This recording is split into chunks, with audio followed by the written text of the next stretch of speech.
Hello, habari, bonjour, salam. Welcome to the Africa Power Hour podcast. I'm your host, Nadia Abdallah, an impact-driven leader, a Pan-African, and a mental health advocate. The Africa Power Hour is a Pan-African virtual storytelling network that brings together personalities that need to be heard, personalities that need to be seen, and personalities that are changing the narrative in Africa. So on today's episode, I am so excited to be with Monicah Muhoya, who's a friend and a great woman in Kenya and across the Pan-African reach. And I'll give you a bit about her before I invite her to speak about herself. She is a seasoned social entrepreneur, a leading advocate for women empowerment, and a gender equality advocate. Additionally, she is the founder of SisterSpeaks, co-founder of SisterSpeaks Global and Heals for PAD Foundation.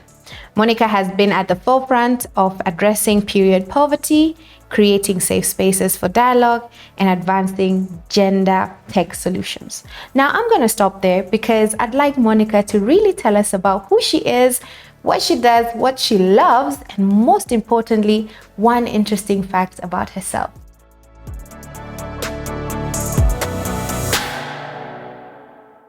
Monicah, welcome. Thank you for having me. You're welcome. Really excited to be here. Thank you for creating this important space for our stories to be heard as African women, African change makers. I am a change maker. As introduced, I'm a social entrepreneur in the space of girl and women empowerment. I'm also a woman in tech, ensuring that girls are upskilled, retooled, and because we tend to see more women pivot, so it's very necessary to create a space of programs that women can, get access to these in-demand skills, especially in tech, because we are seeing the tech is moving the speed of, lightning or something. So we need to create spaces where women can upskill, can reskill, so that they can, access equal opportunities in the workforce. Who is Monicah? Very passionate about girls, very passionate about education, very passionate about tech, and basically ensuring that we have a safe space where, as women, we can have a dialogue and evolve and hold each other accountable. Over and above, I'm also a big sister.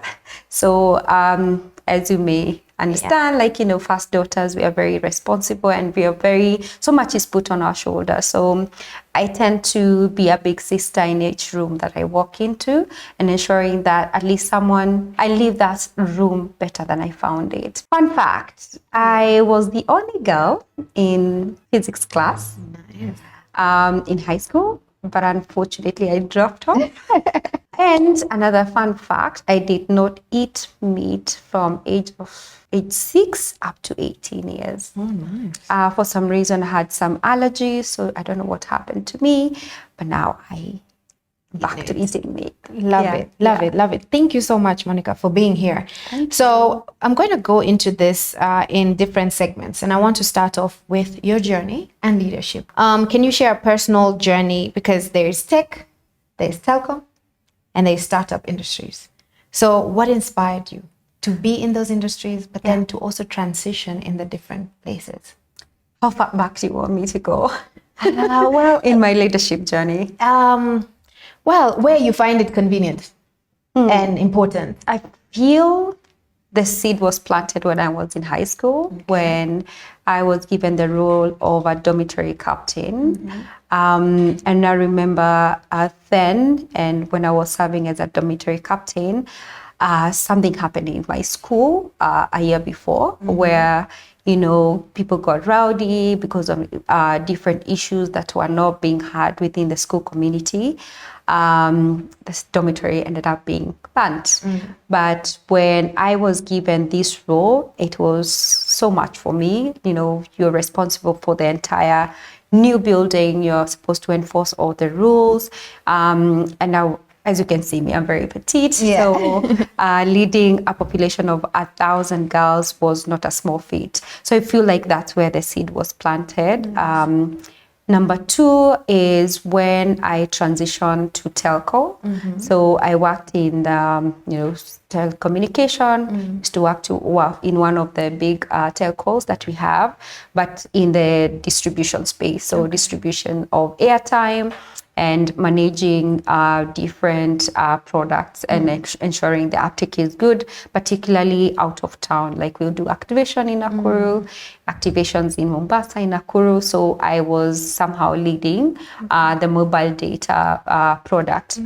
So coming back, the high school leadership, my first role in telco, I was also doing school part-time. So I did BBIT, which is Business and Information Technology. So that experience culminated into who I am and my passion. To ensure that women and girls, they have a space and a say in what's called male-heavy, telco, mining, tech, and that's what I do today. That's sort of like where it started. How do you feel about that? Especially, take me through your, basically the transition part of it, because I do know from my experience as well, transitioning from one expertise to another, it's very much sometimes hazy. Did you enjoy that? Were you anticipating the transition, or did it just happen as a free flow? I remember while working in the telco, I started going to events where I can connect with change makers. And I remember this particular event that I think was convened by Bayer. So they were trying to make farming cool, and they had like youth in the space, and they were trying to see more women, in that space of social innovation. So that was the first stint in terms of change making, social enterprise. And I remember back in 2016, I think I was done with the telco. I quit my job in December 2016. Then 2017, I didn't know what to do. So I had a short-term temporary project that I was working in Dandora with a renowned social innovator and change maker. So I learned a lot from that small stint, and I realized it was not easy because I did not see more women doing what this person was doing. So of course, those 6 months I learned a lot, and I was looking for women where I can share my journey and kind of like exchange notes, like what it takes to start or just springboard from an idea to what we have today as SisterSpeaks. And I couldn't get such an event, and that was where SisterSpeaks was birthed. So if I'm coming from a very stable job, then I'm in these murky waters of navigating, social entrepreneurship and the side of social innovation. So that's how I kind of started building SisterSpeaks into what it is today. Yeah. All right. And since you've already spoken about SisterSpeaks, maybe you could tell us a bit about it and how has it evolved when it comes to supporting women in tech and social innovation? Fantastic. So SisterSpeaks, it's Dada Ongea. Yes. So for so long, whatever we were bottling down as women, we were able to design and curate a safe space free of judgment where we can say, oh, this is what happened to me when I was in telco, and now there was some dissatisfaction and I wanted to transition. So it was very lonely because you're coming from a space where you're very secure. At the end of the month, you have money, but if you're on the other side, we all know social entrepreneurship, and you're good with the Lord, yes, but, bills have to be paid. Have to be paid. So I wanted to bring women who are going through the same thing and share knowledge and share our journeys and then hold each other accountable. And that's how the first 15-member only SisterSpeaks party or event was done in my backyard. Oh, It was, we were taking some watermelon cookies and black tea, and we used what we had. And that was the beginning of SisterSpeaks. So the beauty of it, I also connected with like-minded women, Angela and Angela. So they were transitioning as well, coming from the States to Kenya, and the Angela Lash coming from the UK to Kenya. So as much as our journeys were very different, we were just going through the shake-up to find a ground for ourselves.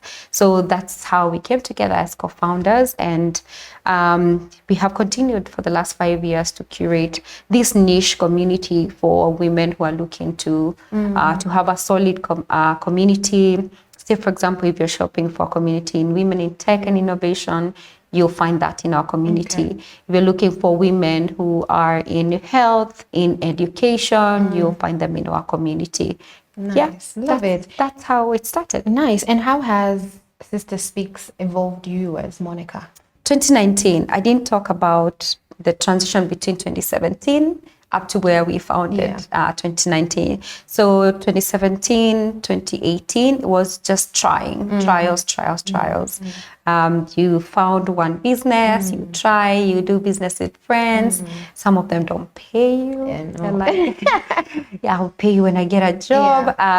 It was just a journey of trying different things. I remember I went to selling shoes, selling bags, wigs, to doing Airbnb, to now founding the Sister Speaks.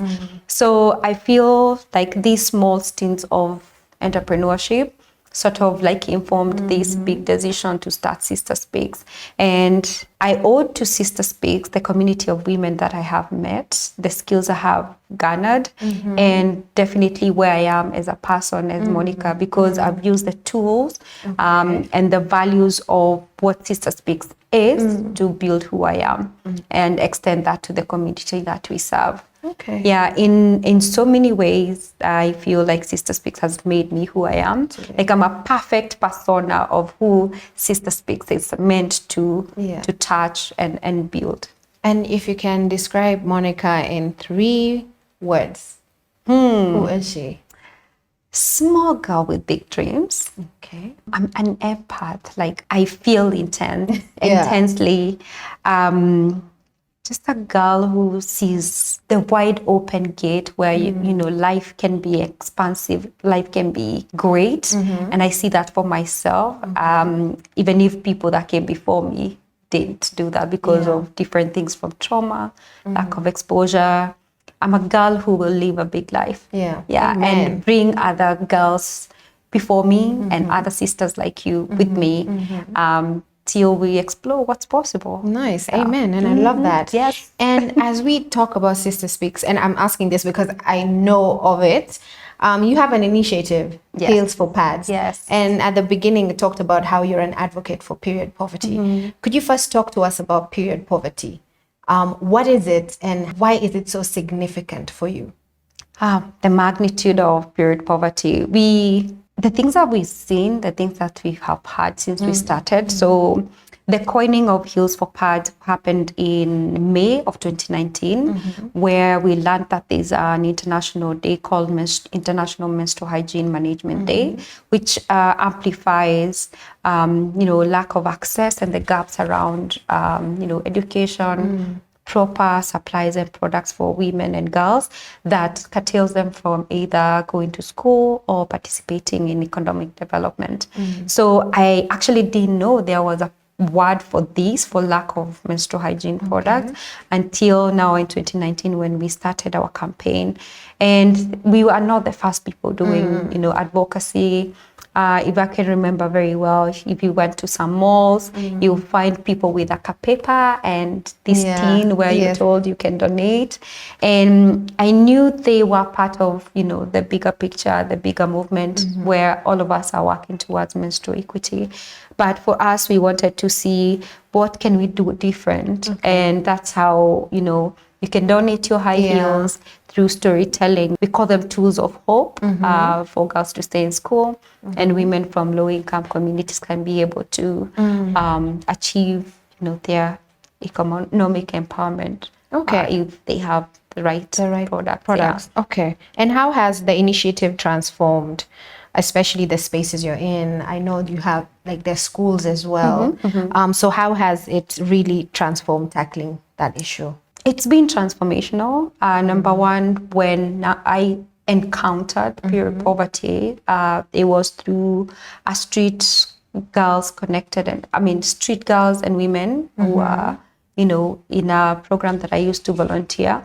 And I remember when I first had a conversation with a girl in Bukuru, she told me that, I use vitambas that I collect from anywhere.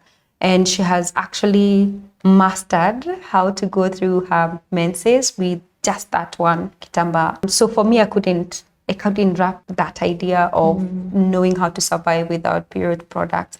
I went to my social media and I said, oh, I'm doing this and this. Can you guys come and support? And I realized people just needed to know like there's a problem like that, and they were willing to give. And right there, I knew that we could leverage social media to raise awareness on this, and we could make periods cool, to the gram, on the gram. And the reason why high heels are very important. When we wear high heels, we have posture, we have different personality. You feel like you can really conquer the world. Can you imagine giving a girl the safe and right menstrual product? The way you feel, you circle back that confidence. And that's why Heels for Purge was born. Because we didn't want to go to the malls to beg. We wanted to basically tell the story and take periods public. Because if you donate your high heels, you probably get us at an establishment on a mall, and people are curious, why do you have old high heels here? When you start that conversation, you see people's perspective open. And basically that's how we've been able to navigate the last 5 years through different programs that we have. We have been able to reach 24,000 girls and women in 20 counties across the country. That's powerful. And speaking on period poverty, Mike, I have a very controversial question, which is, why do you think that period poverty is still an issue in Africa, in our country, especially considering the fact that it's a biological thing? So why do you think it's an issue? And why is it that the sustainable solutions are not there? That's a big question. It used to give me sleepless nights 3 years ago. But I think the problem is systematic. The systems are not working. They are not working for women.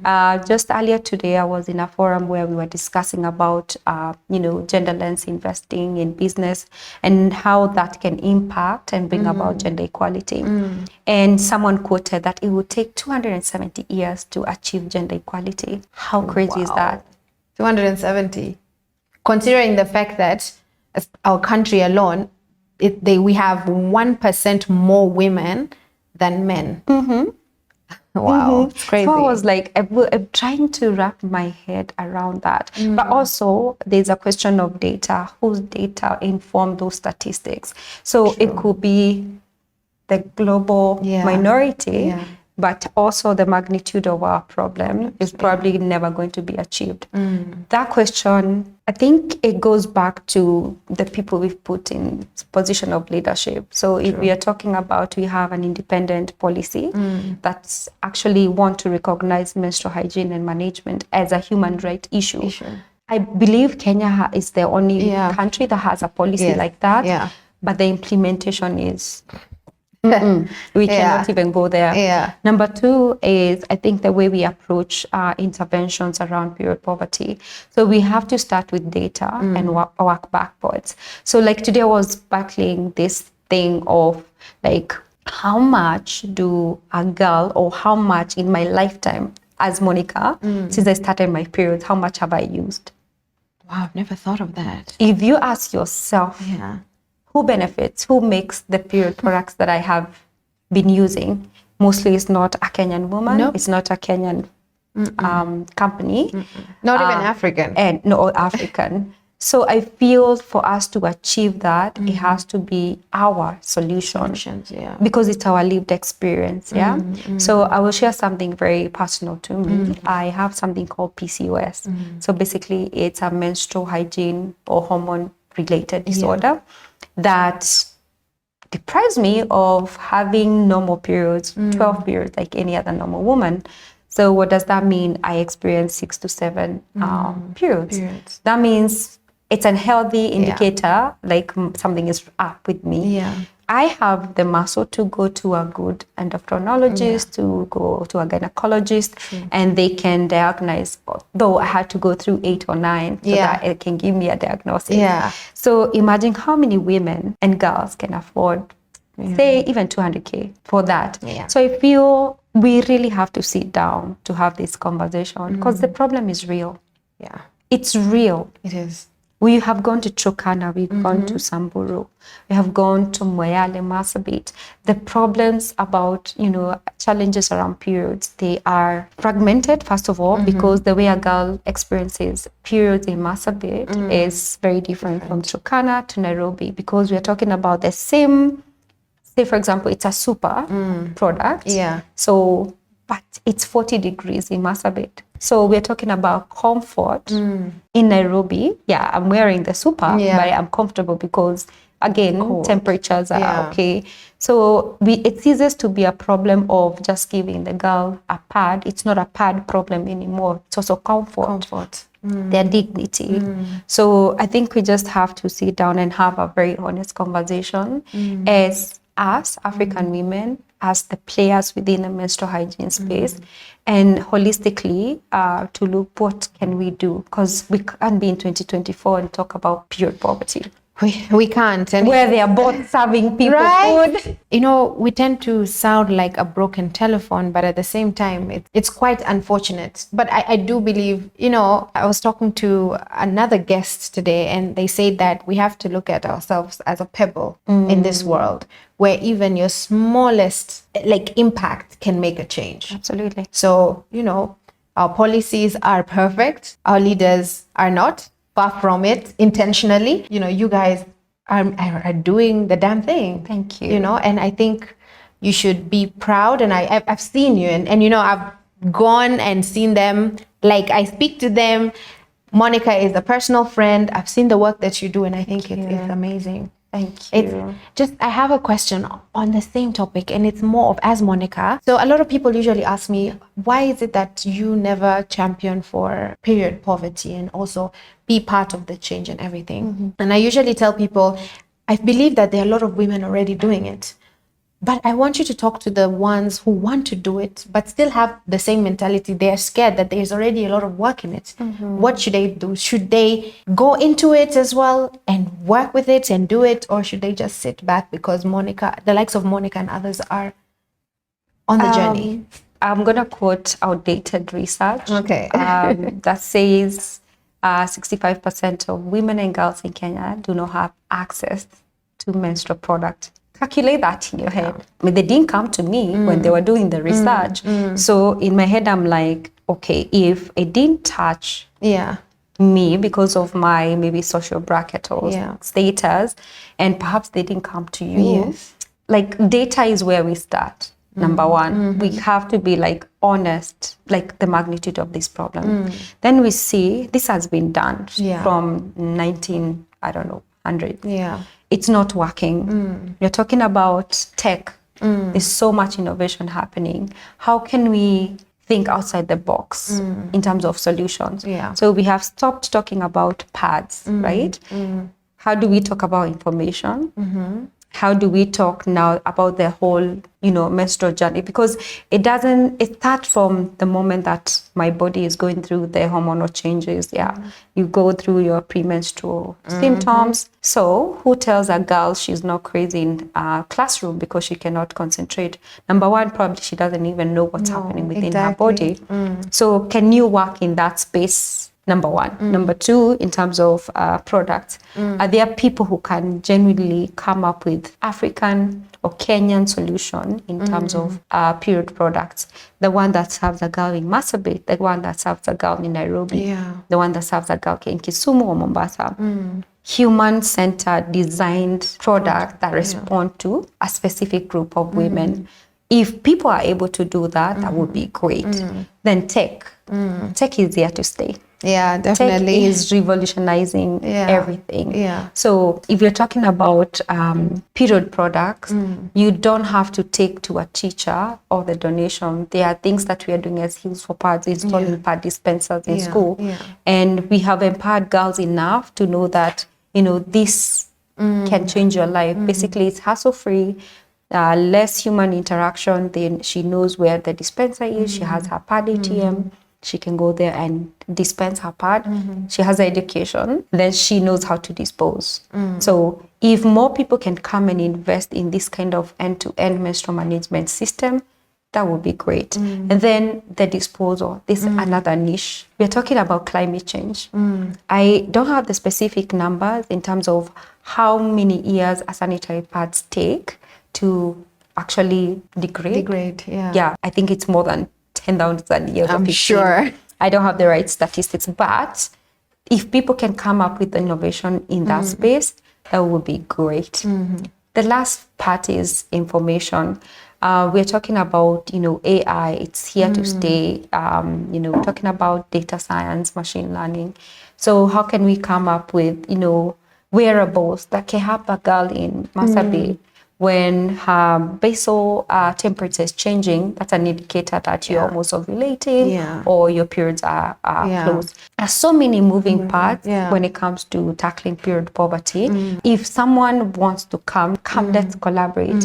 Maybe you have more strength in one area in tech, and I have another strength. So I think we can win when we collaborate. And a win is a win, right? A win is a win, yes.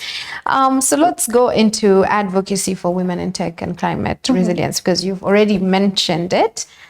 You're passionate about addressing skill gap in education and creating green livelihoods for women. Yes. And so how do you see the intersection of digital technology and climate resilience impacting African communities, especially for women and youth in Africa?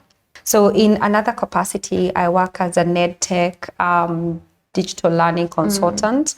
So I have had an opportunity to work with an organization that has global reach, where we offer innovative learning solutions, focusing on private sector development, gender, frontier technology, public finance and trade, and peace and disarmament. But my focus mostly is around private sector, gender and digital technologies. I had the pleasure of designing a program that reached over 7,000 women and youth from for 24 English-speaking countries.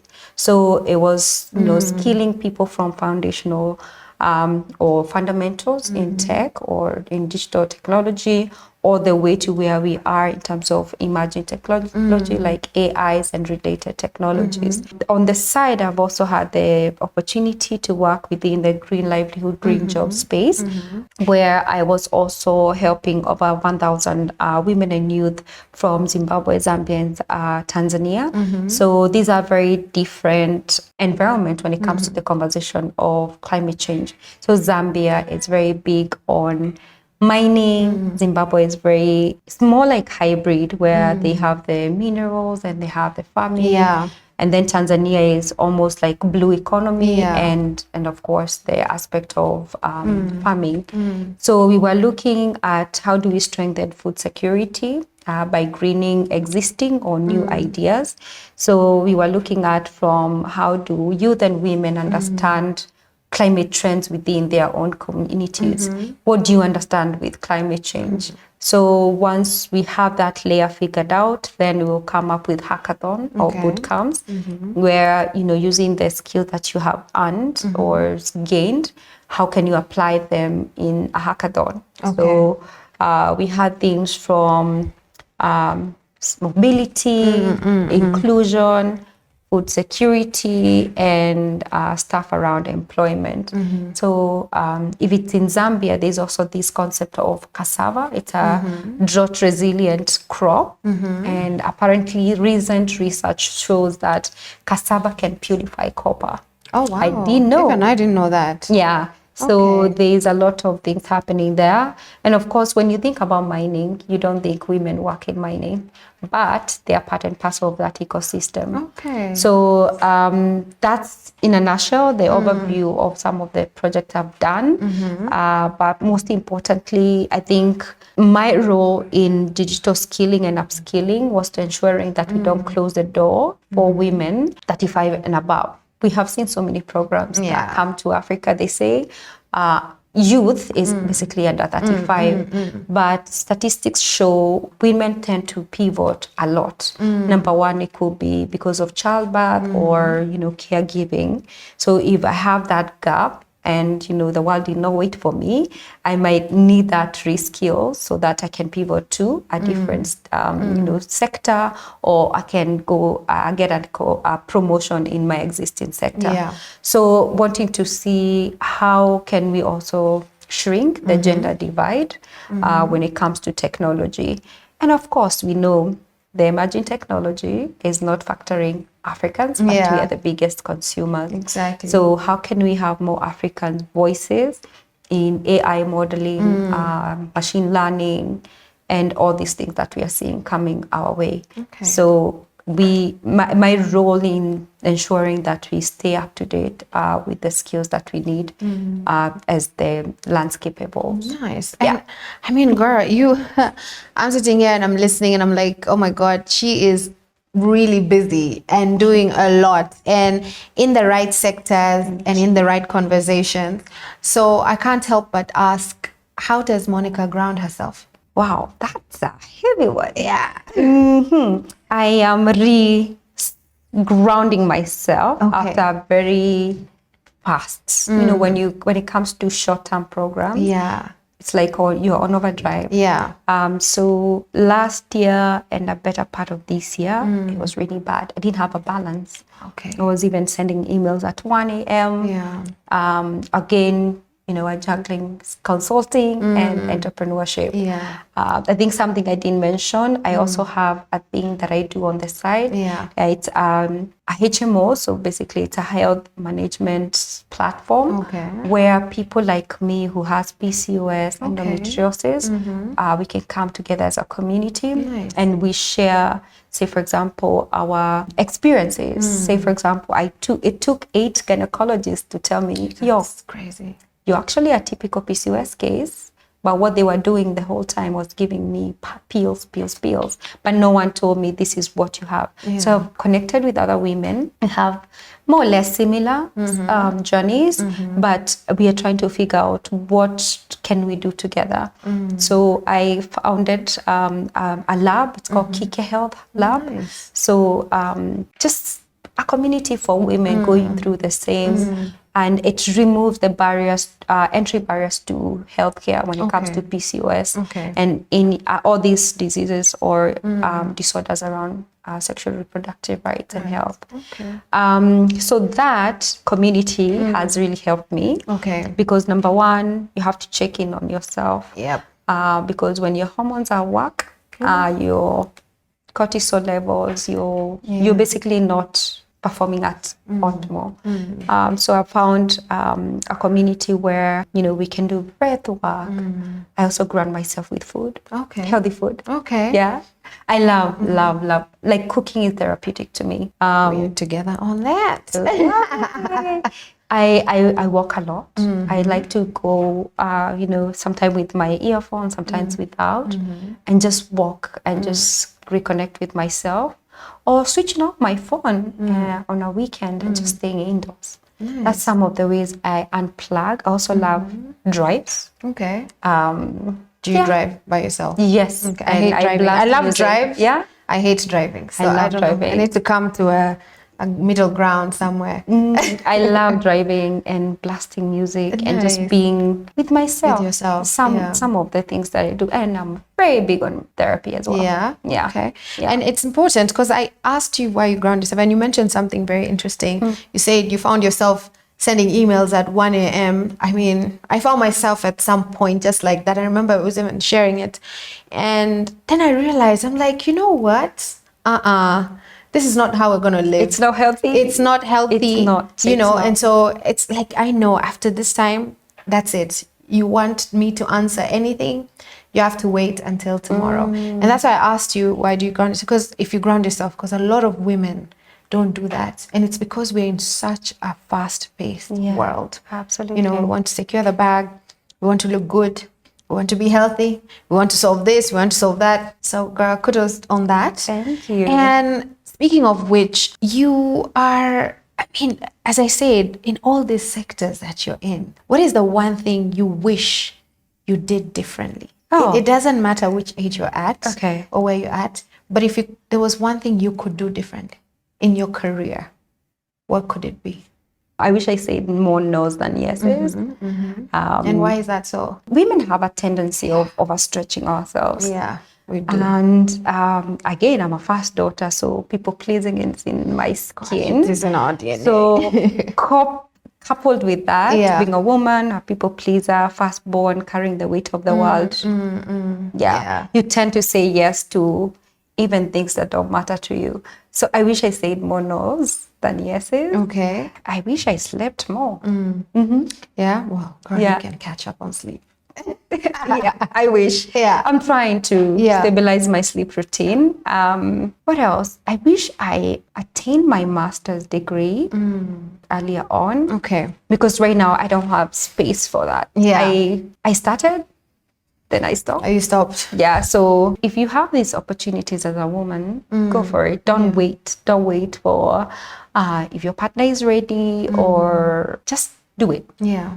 I wish I did it. You did it. Just like, I'm gonna do it. And just do it instead of waiting for the world to say yes to you or get that validation. Wow. Well, you just validated me, because I remember after I did my bachelor's, my late mom was like, okay, you can work a bit. I said, no, I want to do my master's. And I quickly did my master's. Awesome. So a lot of people right now are telling me, oh, you should do a PhD. And I'm like, I feel like I can't be in class right now.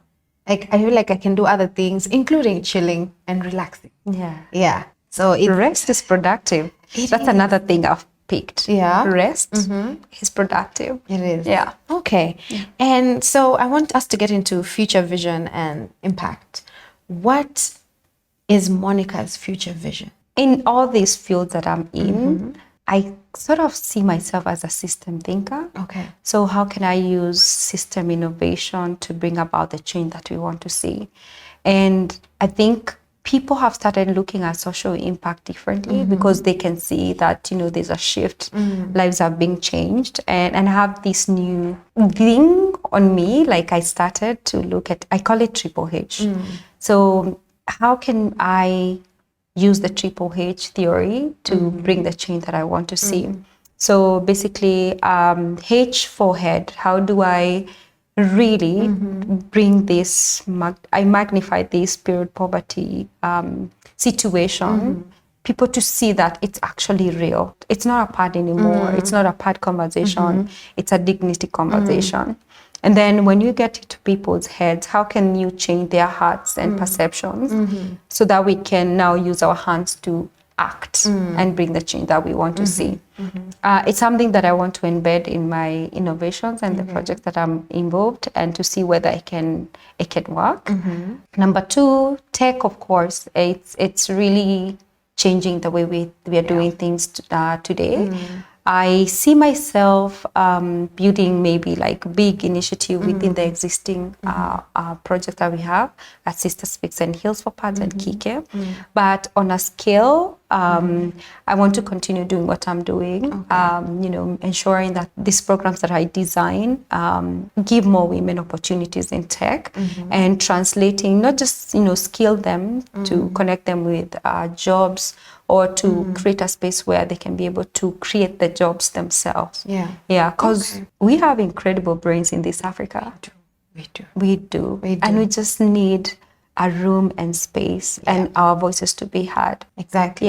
That's what we are doing here at Africa Power Hour. Awesome. Creating the space to be heard and to be seen. Because, it's not only about being heard, it's about being seen as well. Absolutely. So to the girl, young woman, man, or African, whatever it is, the person listening to this, what advice would you give?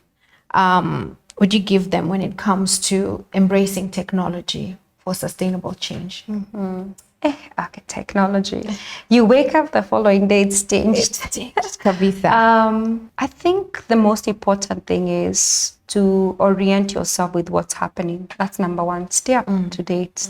Be updated on digital trends that are happening.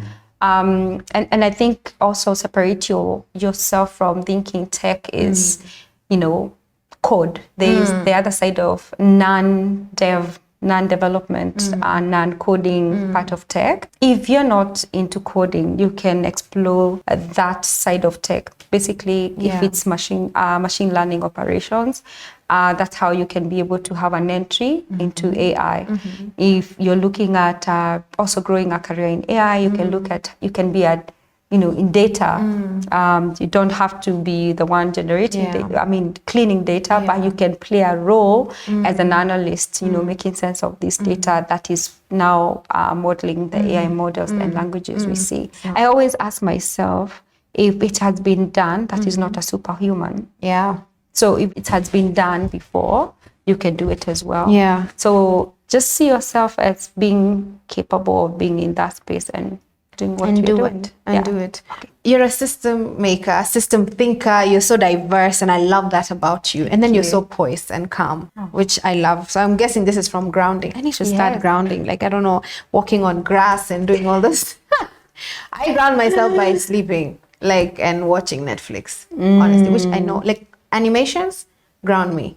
Like right now, I'm just gonna go home, shower, then I have to sit down and watch animation. It slows my brain down all the way to I'm not sleeping. very big on anime. You're not? Yeah, I'm such a big baby. I tend to stay away from, at night, I can't watch horrors.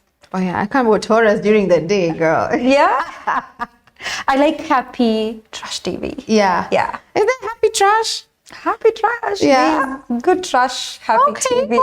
That trigger your happy hormones. Yeah, okay. Yeah. So, you can look straight into the camera and give your parting shot to anybody who's listening to you right now or feels like they're about to either give up or they're challenged by something. I tend to think, just to my point when I was saying, if it has been done before, whoever done it, it's not a superhuman. I always feel this thing I try to start doing or practicing. Whenever you walk into a room and you feel intimidated by people with big titles, I have this thing, I visualize and put them down to my bed. Don't put people on a pedestal. You belong to that room, and you can do that easily by changing your mindset. Yeah. So if you truly believe that that's what you want to go, whatever goal you have, it can be done. Just believe in yourself. Yeah. And of course, I always say the end game or your destiny is people and location sensitive. So if the people around you are not propelling towards your destiny, change. If the location you're in, environment, change. Yeah. Could be as easy as changing your house if you're able to. Yeah. Changing friends, whatever you consume as well. So just let's start. And I believe in the power of compounding, just small habits, 1 + 1 every day. One positive goal and decision towards the bigger goal. And then just give yourself time. It will come. It will come together. And this is more personal to the woman struggling with PCOS. What message do you have for them? Sister, we call it a sister. It's not the end of the world. They say it's easy to manage with lifestyle. It's easy to manage if you accept the symptoms and listen to your body. There has been a big shift when I accepted and got the diagnosis and started making small lifestyle changes from eating and then listening to my body. What does my body tell me about that particular food or environment? And I think also something that's really helped me is the routine. Sleep at the same time, wake up the same time, minimize stress. As African women, they call us strong. Be soft. Don't stop carrying the weight of the world on your shoulders. Yeah. I think that has really helped, and from the community that I'm in, that has also really helped. Just believing that you can exist and nothing around you dictates your existence. And we give you permission to live an expansive life. Think big. PCOS doesn't define you. You might not sleep or lose your hair or struggle with the weight, but it doesn't define you. So there you have it, and you define you. Nothing that you face or that you are challenged with defines you. Thank you, Monicah. I think this has been an amazing conversation, Thank very you. real. And as I said in the beginning, it's about Monicah. Thank you. And I saw that. I saw the soft Monicah. I saw the techie Monicah. You know, the strategy, brainy Monicah. And so I really appreciate it. And thank you for the incredible work you're doing. Thank with you. the young women, with the girls, with the women in general. Because as African women, we go through a lot. Yeah. And we carry a lot. And I don't understand why we always have this, we are strong, like a badge of honor. It is We're not. soft. We need softness. Yes. So There's no reward for being strong, by the way. Other than anxiety and panic. And early death or autoimmune disease. Exactly. So thank you very much for giving me your time, giving us your time. And to everyone watching, thank you so much for tuning in to the Africa Power Hour. I'm your host, Nadia Abdallah. Till next time, take care.